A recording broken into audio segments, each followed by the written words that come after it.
Yeah, look, We're in our backyard! Welcome dear rockets. आज हम देखने वाले हैं इनहेरिटेंस। मूवी की शुरुआत में हमें लॉरेन मॉनरे नाम की एक लॉयर को दिखाते हैं जिसे शुरुआत में ही एक ऐसा केस मिलता है जिसमें उसे एक क्रिमिनल को डिफेंड करने के लिए $1 मिलियन की रकम दी जाती है। और इतने पैसे मिलने के बाद भी लॉरेन का मन ये करने की गवाही नहीं दे रहा होता है, इसलिए वो ये केस लड़ने से मना कर देती है। और इससे हम समझ पाते हैं कि लॉरेन असल में एक अच्छी इंसान है जो अपने जमीर को पैसों से बढ़कर मानती है। इसी बीच हमें लॉरेन के छोटे भाई विलियम मॉनरे को दिखाया जाता है जो कि एक पॉलिटिशियन है और वो न्यूयॉर्क का अगला मेयर बनना चाहता है। फिलहाल आगे हमें लॉरेन के पिता आर्चर मॉनरे को दिखाया जाता है जो बहुत ही बड़े बिजनेसमैन है, मगर कुछ दिनों से उनका बिजनेस कुछ खास अच्छा नहीं चल रहा है। साथ ही इस वक्त उन्हें सांस लेने में भी बहुत दिक्कत होती रहती है, जिस कारण उन्हें अक्सर ही तकलीफ का सामना करना पड़ता है। पर आज उनकी तबीयत कुछ ज्यादा ही खराब लग रही है। फिर भी वो किसी तरह अपनी गाड़ी तक पहुंच जाते हैं, लेकिन गाड़ी में उनकी अचानक मौत हो जाती है, जिसका पता लॉरेन को मीडिया वालों के जरिए चलता है। आगे आर्चर के फ्यूनरल में हम और भी लोगों को देखते हैं, जैसे कि लॉरेन की माँ कैथरीन, लॉरेन का पति स्कॉट और बेटी क्लेयर। ये सभी लोग मिलकर इस फ्यूनरल में शामिल होते हैं। फिर ये सब कुछ खत्म होने के बाद हमें लॉरेन और उसके भाई विलियम के बीच की जो बात होती है उससे पता चलता है कि लॉरेन के पिता को उस पर गर्व था। साथ ही दोनों इस बारे में बात भी करते हैं कि अब हम दोनों माँ से मिलने के लिए अक्सर आया करेंगे। इसके बाद लॉरेन अपने पिता के ऑफिस जाती है और याद करती है कि कैसे वो मुझे चेस खेलना सिखाया करते थे। आर्चर ने ही लॉरेन को बताया था कि कैसे ये खेल जिंदगी से जुड़ा हुआ है बेटी। फिलहाल इस घटना के एक हफ्ते के बाद ये सभी लोग एक बार में इकट्ठा होते हैं, क्योंकि आज मॉनरे फैमिली का अटॉर्नी हार्लॉर्ड आर्चर के बिल को सबके सामने पढ़ने वाला है, जिसके तहत आर्चर ने कैथरीन को कंपनी का CEO बना दिया है और विलियम के लिए उसने $20 मिलियन की रकम छोड़ दी है। तो वहीं लॉरेन के लिए उसने सिर्फ $1 मिलियन ही छोड़ा है। इसके अलावा उसने 50 मिलियन की रकम पुलिस और मेडिकल स्कूल को दान दे दी है। खैर, सबके जाने के बाद हार्लॉर्ड लॉरेन को एक लिफाफा देता है जो उसके पिता ने उसके लिए छोड़ा था। उस लिफाफे के अंदर लॉरेन को एक पेन ड्राइव और 2 चाबियां मिलती है, जिसमें से पेन ड्राइव को जब वो अपने लैपटॉप में लगाकर देखती है तो उसमें लॉरेन को एक वीडियो मिलता है जो उसके पिता आर्चर का था। उस वीडियो में उन्होंने किसी बंकर का जिक्र किया था जिस राज को उन्होंने जीते जी किसी से भी शेयर नहीं किया था। इसलिए अब लॉरेन उन कीज को लेकर वीडियो में बताई गई लोकेशन पर जाती है, जहां उसे सच में बंकर दिखाई देता है, जिसके ताले को लॉरेन लिफाफे में मिली चाबी से खोल देती है। तो उसके अंदर नीचे तक सीढ़ियां जा रही होती है, जिसके जरिए जब वो नीचे उतरती है तो वहां उसको एक आदमी पड़ा हुआ मिलता है जिसके हाथ पांव को जंजीरों से बांधा गया है। उस आदमी को जैसे ही लॉरेन छूती है तो वो इस तरह से उठता है कि लॉरेन डर डर के वहां से भाग जाती है। उसके डर की वजह से लॉरेन तो अभी तो यहाँ से चली जाती है और घर आकर वो फैसला करती है कि वो इस बारे में 911 को कॉल करके बताएगी। पर उसके ऐसा करने से पहले ही वहां उसका भाई विलियम लॉरेन से मिलने के लिए आता है। वो लॉरेन से कहता है कि मुझे ये जानकर काफी बुरा लगा कि पिताजी ने तुम्हारे लिए बस इतने ही पैसे छोड़े हैं, जिस कारण वो अपना आधा हिस्सा लॉरेन को देना चाहता है। लेकिन लॉरेन इसको लेने से साफ मना कर देती है। वो कहती है कि मुझे इस प्रॉपर्टी या इससे जुड़े पैसों से कोई लगाव नहीं है और ना ही इस बात का मलाल है कि पापा ने मेरे लिए कम पैसे छोड़े।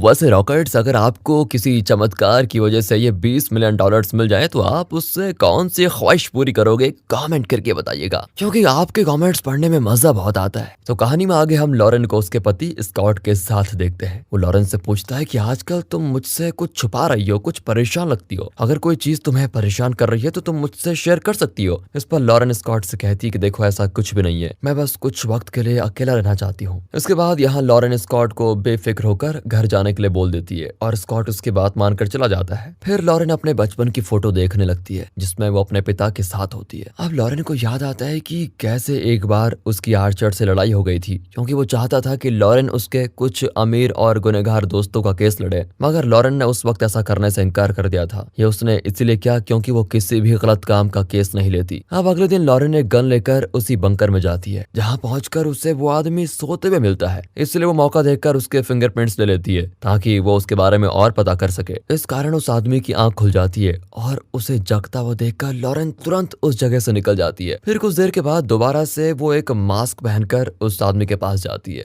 लॉरेन उससे इस बार पूछती है कि तुम कौन हो और यहाँ पर क्या कर रहे हो। वो आदमी कह देता है कि तुम्हें अपना चेहरा मुझसे छिपाने की कोई जरूरत नहीं है, क्योंकि मैं तुम्हारे बारे में सब कुछ जानता हूँ। और ये बात सच भी होती है, क्योंकि वो लॉरेन का नाम, उसका बर्थडे और सब कुछ बता देता है। वो ये भी जानता है कि लॉरेन ने अपने पिता की मर्जी के खिलाफ स्कॉट से शादी की थी। ये सब सुनकर लॉरेन आखिर अपना मास्क निकाल ही देती है और उससे वो दोबारा यही सवाल करती है कि पर आप हो कौन। लेकिन वो आदमी लॉरेन को सीधा जवाब नहीं देता। वो कहता है कि पहले तुम मेरे लिए कुछ खाने पीने के लिए लेकर आओ और कुछ दवाइयां भी लेकर आओ, ताकि मैं अपना हुलिया सुधार पाऊं। लेकिन लॉरेन ये सब कुछ देने से साफ मना कर देती है और कहती है कि तुम मुझे पहले मेरे सवालों के जवाब दो, नहीं तो मैं तुम्हें यहीं मरने के लिए छोड़कर चले जाऊंगी, समझे। लेकिन यहाँ उस आदमी पे लॉरेन की धमकी का कोई असर होता ही नहीं। वो लॉरेन से कहता है कि मैं तुम्हें अच्छी तरह जानता हूँ कि तुम मेरे साथ ऐसा कभी नहीं करोगी। और ये बात भी सच होती है, क्योंकि लॉरेन ना चाहते हुए भी उसकी सारी शर्त मान लेती है। उसे फिलहाल देर हो रही होती है, इसलिए वो उस आदमी को अभी के लिए वहीं छोड़कर घर वापस जाती है। जहाँ पहुंचते ही लॉरेन उस आदमी के फिंगरप्रिंट सैंपल को एक डिटेक्टिव एमिलियो के पास भेजती है, ताकि वो पता लगा पाए कि आखिर उस आदमी की पहचान क्या है। इसके बाद लॉरेन उस आदमी के लिए वो सभी चीजें खरीद कर लेके आती है जिसकी उसने मांग की थी। अब सालों बाद इतना अच्छा खाना खाकर उस आदमी की आंखों से आंसू आ जाते हैं। लॉरेन उसके लिए एक चॉकलेट भी लेकर आई होती है, जिसको खाकर वो काफी खुश होता है। वो कहता है कि जब मैं छोटा था तो मेरे पिता मेरे लिए सिर्फ साल में एक बार ही चॉकलेट लाया करते थे। अब क्योंकि लॉरेन ने उसके कहने पर ये सब कुछ ला कर दे दिया, तो वो उसे सबसे पहले अपना नाम मॉर्गन बताता है। आगे वो कहता है कि मेरी मुलाकात आर्चर से करीब 30 साल पहले हुई थी,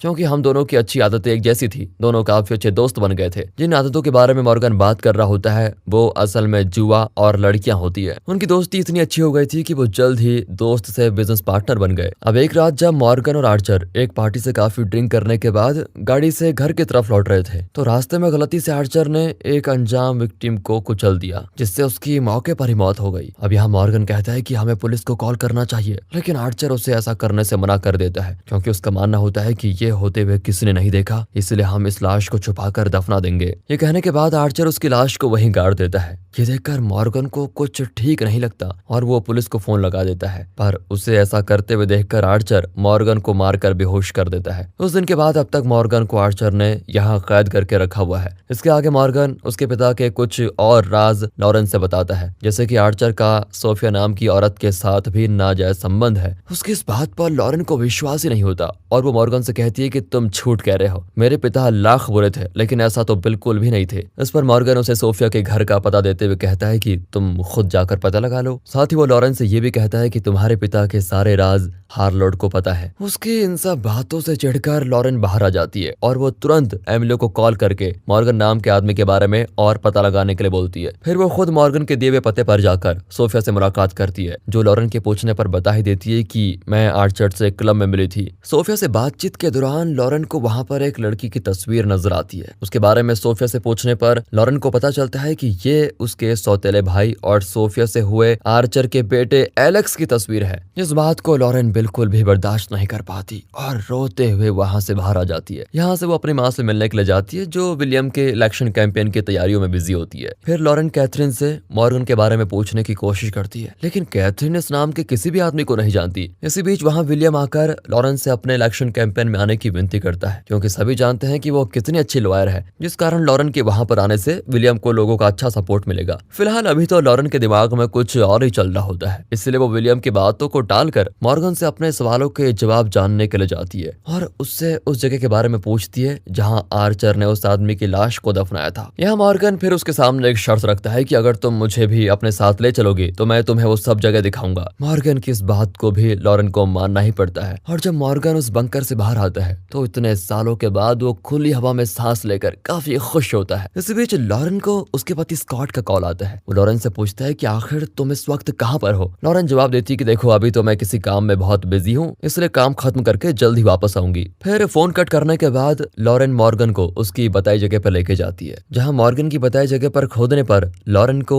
एक इंसानी स्केलेटन यानी कि कंकाल मिलता है। इससे अब यह साफ हो चुका है कि मॉर्गन ने लॉरेन को जो भी बताया वो सब कुछ सही है। हालांकि वो मॉर्गन को वापस लाकर फिर उसी बंकर में कैद कर देती है। जिस दौरान मॉर्गन लॉरेंस से रोते रोते विनती करता है कि प्लीज तुम तो मुझे कैद मत करो, तुम तो मुझे छोड़ दो, मैं अपनी जिंदगी के बचे हुए पल अच्छे से जीना चाहता हूँ। यहाँ मॉर्गन शेयर करता है कि इस जगह बंद रहने की वजह से मैं अपनी माँ को भी आखिरी बार नहीं देख पाया। साथ ही वो वादा करता है कि मैं तुम्हारे परिवार के इस राज के बारे में किसी को भी कुछ नहीं बताऊंगा। लेकिन उसके इतनी विनती करने के बावजूद भी लॉरेन उसे आजाद कर नहीं सकती, क्योंकि इस राज की वजह से लॉरेन के परिवार को बहुत खतरा हो सकता है। इसलिए वो उल्टा मॉर्गन से माफी मांगकर उसको वहीं बंद करके चली जाती है। फिर वो अपने भाई विलियम से जाकर मिलती है, जिसे वो एक केस का बहाना करके पूछती है कि अगर किसी को तुम्हारे किसी सीक्रेट का पता हो तो तुम उसे रोकने के लिए क्या करोगे। यहाँ उसकी इस बात का जवाब देते हुए विलियम कहता है कि अगर कोई मेरा सीक्रेट जानता है और उसके बाहर आने से मेरी जिंदगी उथल पुथल हो जाएगी तो मैं बिना सोचे समझे उस आदमी को मरवाकर कहीं गायब करवा दूंगा। अब क्योंकि लॉरेन दिल की बहुत अच्छी होती है, इसलिए वो एक बैग लेकर मॉर्गन से मिलने जाती है, जहाँ वो उससे कहती है कि अगर मैंने तुम्हें यहाँ से आजाद कर दिया तो तुम मुझसे वादा करो कि हमेशा के लिए यहाँ से तुम गायब हो जाओगे। जिस बात पर मॉर्गन हामी भरते हुए कहता है कि ठीक है, जितने साल तुम्हारी उम्र नहीं होगी उससे ज्यादा समय मैंने इस बंकर में गुजारा है, इसलिए यहाँ से आजाद होने के बाद मैं गलती से भी इस जगह को पलटकर कभी नहीं देखूंगा। उसकी ये बात सुनकर लॉरेन कहती है कि ठीक है, आज शाम को मैं तुम्हें आजाद कर दूंगी। इसके बाद लॉरेन हार्लोड के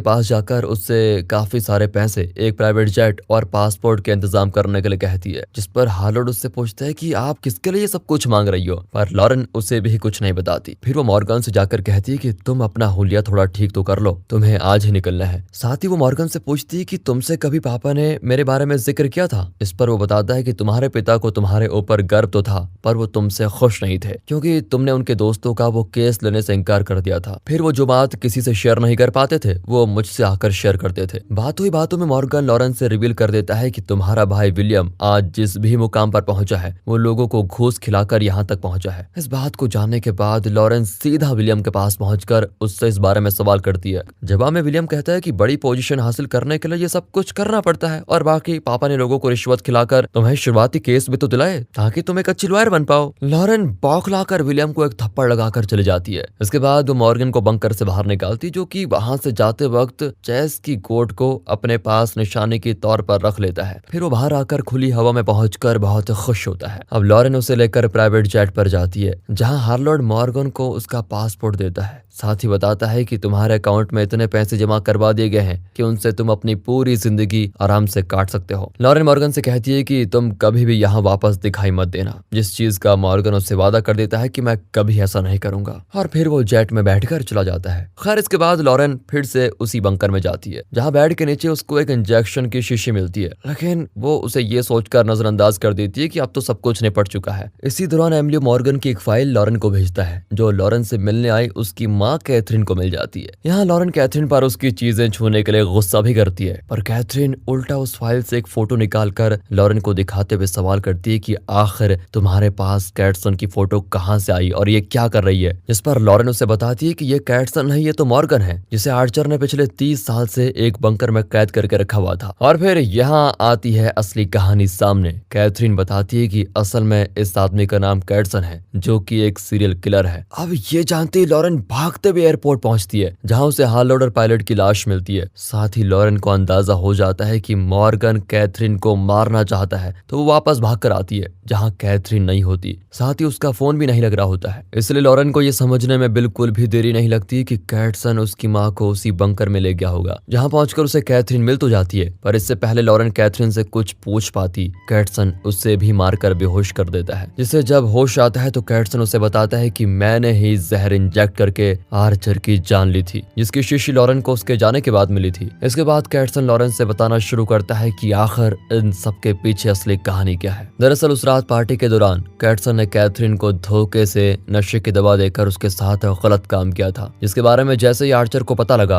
उसने पहले अपनी बीबी को संभाला, फिर वो जबरदस्ती कैटसन को सबक सिखाने के लिए अपने साथ गाड़ी में लेके गया, जिस दौरान ड्राइव वो कर रहा था। और अगर कैटसन कोई भी होशियारी दिखाता तो आर्चर उसी वक्त उसे मार देता। फिर भी कैटसन ने उससे लड़ने की कोशिश की और इस चक्कर में आर्चर से एक अनजान आदमी का एक्सीडेंट हो गया। अब आर्चर जानता था कि अगर ये बात बाहर आ गई तो उसके परिवार की इज्जत मिट्टी में मिल जाएगी, तो उसे समझ नहीं आ रहा था कि वो करे क्या, क्योंकि वो आदमी अब भी जिंदा था। ये मौका देखकर कैटसन आर्चर का साथ देने की बात करता है, इस उम्मीद में कि ये कहने से आर्चर उसे छोड़ देगा। वो उस आदमी को मारकर यहीं दफना देता है, लेकिन इससे आर्चर ने उसे माफ नहीं किया। बस इस एहसान के चलते आर्चर ने उसको पुलिस के हवाले नहीं किया बल्कि इस बंकर में कैद रखा, क्योंकि वो भूला नहीं था कि कैथरीन ने कैथरीन के साथ क्या किया। अब जब कैथरीन ये सब कुछ बता ही रहा होता है तो कैथरीन को आ जाता है होश में आते ही कैथरीन को उल्टा सीधा बोलने लग जाती है, इसलिए वो गुस्से में कैथरीन पर हमला करने की कोशिश करता है, जिस दौरान लॉरेन अपनी माँ को बचाने के लिए उससे भिड़ जाती है और कैथरीन उससे भी बुरी तरह मारता है। यहाँ आखिर में रिवील होता है कि लॉरेन असल में आर्चर की नकली बल्कि कैथरीन की बेटी है, मगर अब इन सभी बातों के लिए देर हो चुकी है, क्योंकि मौका मिलते ही कैथरीन एक गन की मदद से कैथरीन को जान से मार देती है, जो कि लॉरेन लेकर आई थी, और फिर माँ बेटी कैथरीन की लाश समेत उस पूरे बंकर को आग लगा देती है, जिसके साथ ये मूवी यहाँ पर खत्म होती है। बाकी दोस्तों, अगर आपको स्टोरी अच्छी लगी हो, मूवी अच्छी लगी हो, एक्सप्लेनेशन अच्छा लगा हो तो लाइक कीजिए, चैनल को सब्सक्राइब। मिलते हैं अगली वीडियो में, तब तक के लिए गुड बाय।